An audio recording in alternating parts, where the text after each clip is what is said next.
Lançado no início do mês de agosto, o Museu da Lava Jato reúne memórias de abusos, lawfare e resistência democrática. A coleção virtual registra, com fatura de documentos, a operação que passou de uma iniciativa de grande apoio popular para um escândalo internacional de perseguição política. Para falar sobre essa questão, nós conversamos agora com Wilson Ramos Filho, conhecido como Xixo, que é advogado, doutor e professor de Direito do Trabalho na Universidade Federal do Paraná, a UFRPR. Xixo, prazer falar contigo, tudo bem? É isso mesmo? Vamos falar com Xixo ou Wilson? Como te conhecem? No movimento social e no movimento político, todo mundo me conhece por Xixo. E na universidade me chamavam de professor Xixo. Então é inútil resistir aos apelidos. Verdade, então é professor Xixo, pode ser assim? Sim, Xixo está ótimo. Maravilha. Professor Xixo, vamos falar um pouco do Museu da Lava Jato, né? Como que se deu, como partiu essa iniciativa e a importância dele nos dias atuais, inclusive ter um acervo como esse para discutir especificamente perseguição política, lawfare, abusos democráticos. Eu queria te ouvir sobre essa questão. Bom dia a todos e todas. A iniciativa começou a partir de uma constatação.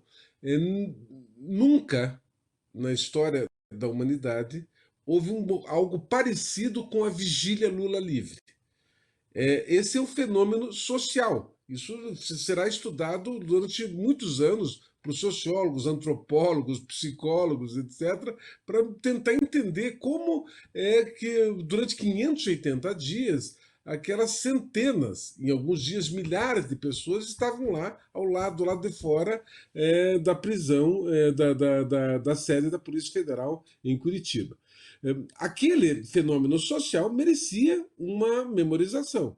Ou seja, foram 580 dias, 580 noites, pessoas das mais diversas idades, origens sociais, classe social, cultura, religião, etc., que ali estavam em comum. Então nós queríamos memorizar isso e a ideia começou como um memorial da vigília Lula livre. Ao fazer isso, nós constatamos que havia mais coisa por trás disso. Quer dizer, a própria prisão era um absurdo. O próprio encarceramento, o próprio sequestro do candidato que estava melhor colocado nas eleições de 2018, para impedir que ele fosse eleito, prenderam esse candidato. O Lula foi impedido de disputar as eleições que seriam ganhas por ele. Então isso já era um escândalo por si. E aí tem a questão da lawfare. Então, pensamos o seguinte: temos que fazer um estudo, além de fazer a memorização da vigília, temos que ter um grupo de estudo científico para analisar a utilização do lawfare, que também já tinha sido, essa tática de guerra híbrida tinha sido adotada em outros países. Bom, pois bem, aí convidamos o ex-reitor da Universidade Federal do Paraná, José Henrique de Faria, para coordenar isso. Ele escolheu uma equipe interdisciplinar com psicólogos, economistas, administradores, juristas, historiadores, para pensar coletivamente o que é a lawfare e quais são os seus desdobramentos. Então, temos um grupo de pesquisa funcionando e que, inclusive, considerar bolsas para mestrado, doutorado e para fazer TCCs sobre o tema, trabalho de conclusão de curso, sobre o tema da lawfare. Então é um grupo de pesquisa, um grupo interdisciplinar de pesquisas científicas. Mas também percebemos o seguinte: a dificuldade que vocês, jornalistas os acadêmicos, têm de buscar elementos. Não tem que ser as informações sobre a lawfare. Bom, onde é que nós constituímos a maior biblioteca brasileira sobre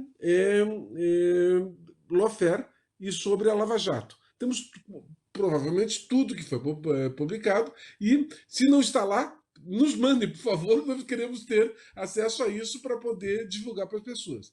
E, além disso, nós fizemos uma coisa que é um acervo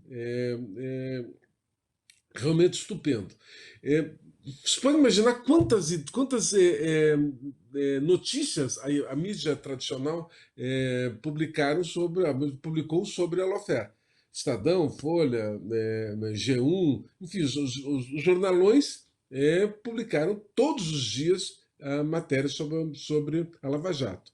Aí nós tivemos um insight: juntar as 79 fases da Lava Jato, os mil e tantos processos, reunindo todos num único lugar, correlacionando como a imprensa cobriu cada uma dessas fases da Lava Jato. Aí os números talvez se assustem. Nós temos 46 mil notícias selecionadas sobre as 79 fases da Lava Jato.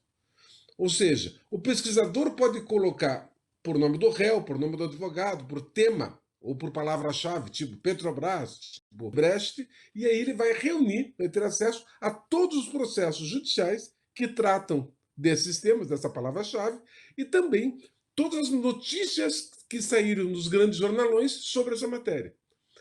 Em síntese, a Lava Jato não teria acontecido sem a cumplicidade da mídia, da grande imprensa. A Lava Jato é um procedimento de perseguição judicial que só funciona se tiver os jornais formando opinião pública, dando apoio às arbitrariedades que estavam sendo praticadas.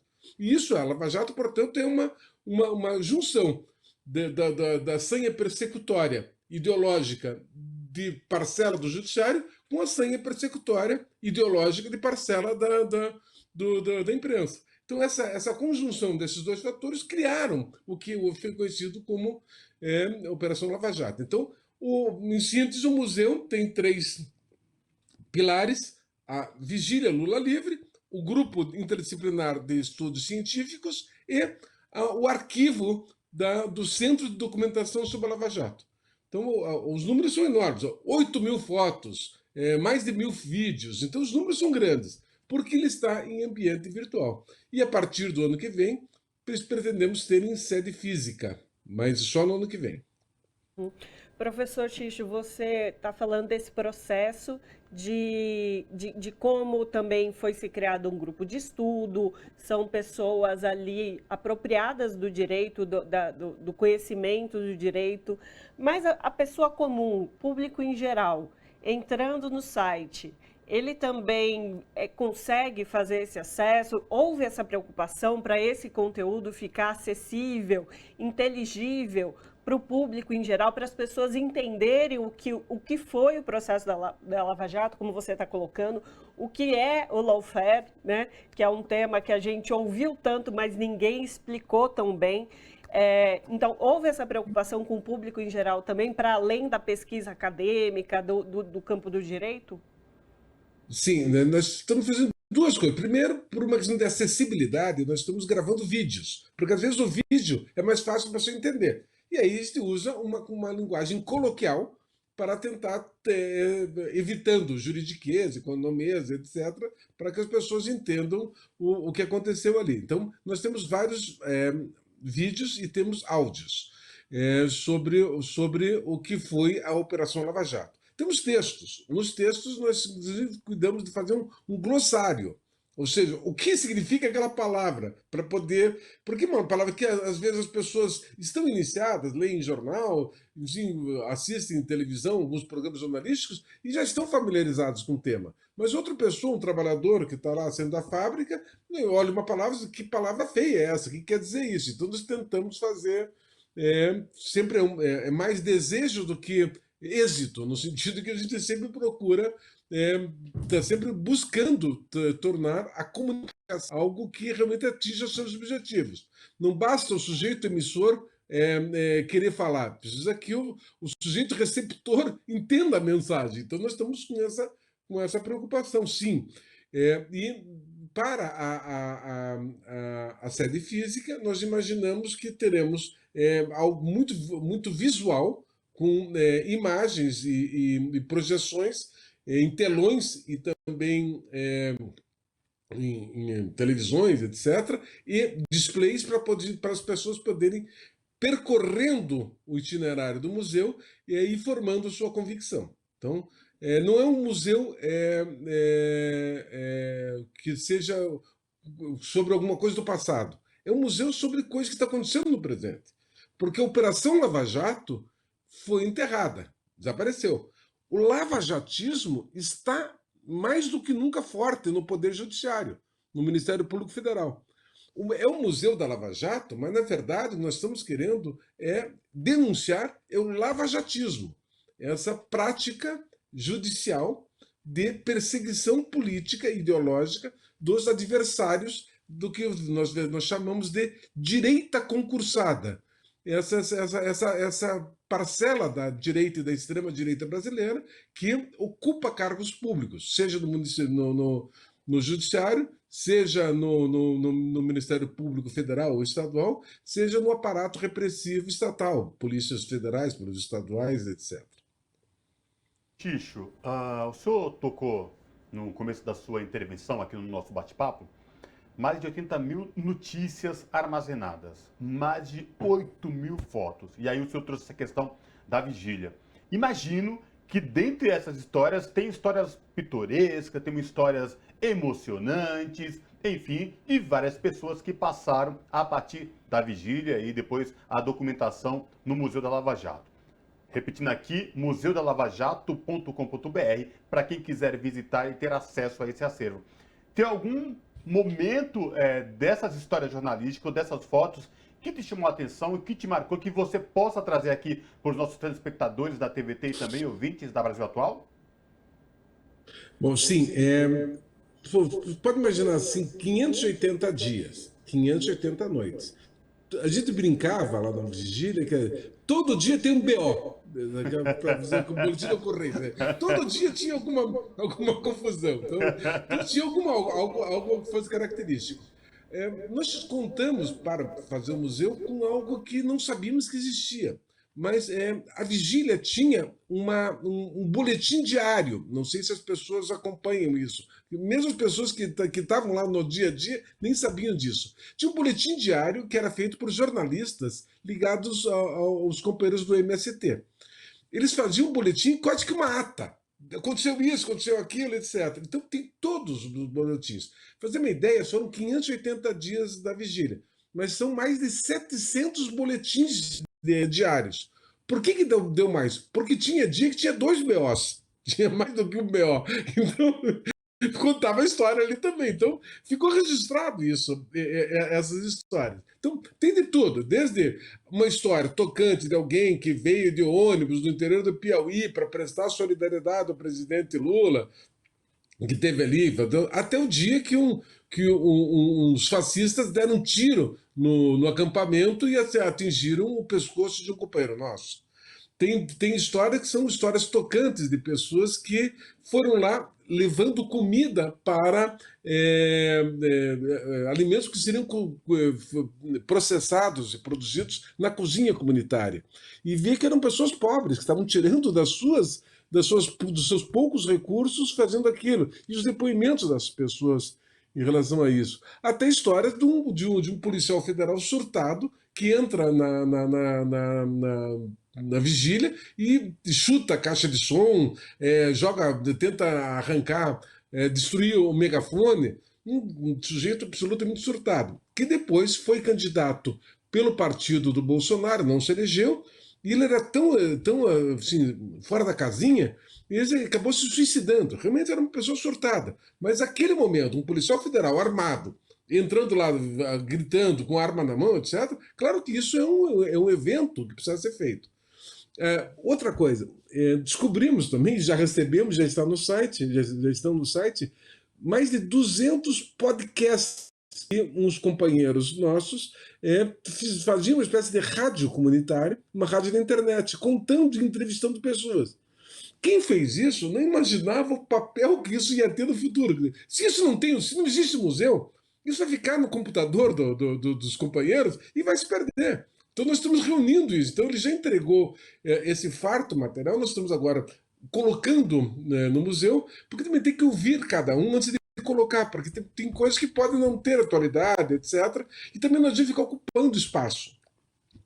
As informações fazem sentido se elas forem acessíveis e tiverem relevância, senão se perde também. Então não se trata de colocar tudo. E ainda tem uma outra coisa, respondendo isso, desculpe se me alongo, nós criamos uma parte interativa no museu. Uma parte que chama-se A Minha Vigília. Você pode clicar ali e você pode mandar teu vídeo dizendo como é que foi a tua experiência pessoal na vigília, ou pode colocar tuas fotos de como é que foi a tua experiência pessoal. Ou seja, no dia que eu fui lá, eu vim de não sei de onde, foi difícil, eu almocei não sei onde, eu posei lá, essa expressão, dormi lá junto com os companheiros, me deram comida, participei de um curso de formação que tinha lá. E, bom, vocês sabem, na vigília todos os dias tinha atividade, desde aula de yoga, terapias alternativas, tinha cursos de formação política, tinha iniciação musical, porque as pessoas estavam lá, então tinha atividade o dia inteiro. Então, cada uma dessas histórias é linda, cada uma delas é linda. O conjunto das histórias também é muito bonito. Então, e já existem 2 iniciativas de filmes sobre a vigília. E esse acervo do Museu da Lava Jato é o principal acervo que está fornecendo imagens, histórias, etc., para esses 2 realizadores que estão produzindo filmes sobre a vigília. Para quem estiver acompanhando aqui na TVT, quem tá ouvindo na Rádio Brasil Atual é www.museudalavajato.com.br. Está aqui o GC aí na nossa tela para quem está vendo aqui. E eu falei para quem está ouvindo na Rádio Brasil Atual. E lembrando, é um acervo imensurável e também vai servir como estudo também, não só aqui no Brasil, mas de fora do Brasil também, né? É isso mesmo, né, Ana Rosa? Exatamente. Só para destacar aqui, no site tem um lema escrito "Lembrar para não repetir". Então, aí todo o acervo, toda essa documentação nesse Museu da Lava Jato. Conversamos com Wilson Ramos Filho, professor Xixo, mais conhecido como professor Xixo, que é advogado e professor de Direito do Trabalho da Universidade Federal do Paraná, que é a UFPR. Professor Xixo, muitíssimo obrigada pela participação do senhor aqui hoje. Obrigado, Ana. Obrigado. Um abraço para vocês. Abraço.